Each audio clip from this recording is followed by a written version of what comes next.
Bagaimana spirit Ramadan bisa dibawa keluar Ramadan? Kebanyakan kan semangatnya di Ramadan itu aja. Terlihat dari masjid-masjid yang pakai tenda keluar. Sampai tendanya itu keluar kalau pada tanggal 1 sampai 2. Lalu kemudian habis itu babak semifinal. Habis itu final, akhirnya adalah malam Idul Fitri, itu kembali ke pemain inti. Pemain naturalisasi kabur semua sudah. Makanya kalau kita pahami, makanya tadi awal kajian kita kalau ingat, coba ingat. Di awal kajian kita tadi adalah judulnya, jangan jadikan agama sebagai seremonial, rutinitas. Rutinitas Ramadan, rutinitas Sya'ban, rutinitas Rajab. Jangan jadikan sebagai rutinitas.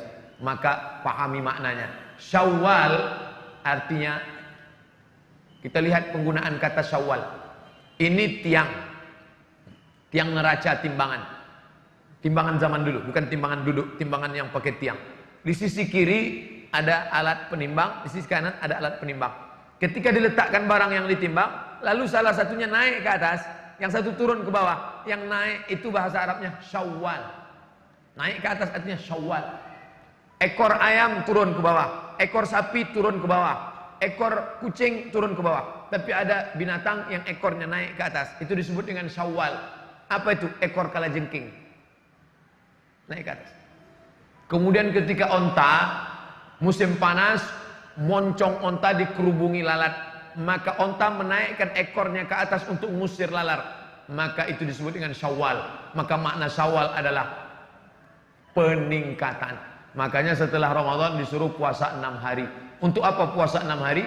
Semangat di bulan Syawal, semangat di bulan Ramadan, dilanjutkan ke Syawal. Itu dipahami maknanya dengan baik. Sudah saya pahami dengan baik, tapi tetap juga molor sholat subuh jam 6:30 Pak Ustaz. Maka sering-sering ngelihat orang sakit. Sering-sering ngelihat orang sakit itu membangkitkan semangat ibadah. Bagi yang sedang down sekarang, udah dengar ceramah nggak juga ngecas, nggak naik juga, maka pulang dari sini langsung ke rumah sakit. Kalau security-nya nanya, "Mas, mau jenguk siapa?" Semua yang sakit mau saya jenguk. Ikuti orang mati. Man syahidal janazata, siapa yang ikut jenazah hatta tusalla alaiha, sampai solat jenazah, lahu qirat, dapat 1 pahala. Wa man syahidal janazata, siapa yang menyaksikan jenazah hatta tudfana, sampai dikubur di liang lahat, lahu qiratan, dapat 2 qirat. Sahabat bertanya, wa mal qiratan ya Rasulullah, apa itu 2 qirat? Apa kata Rasul? Mithlul jabalainil azimaini, seperti 2 bukit Uhud yang besar.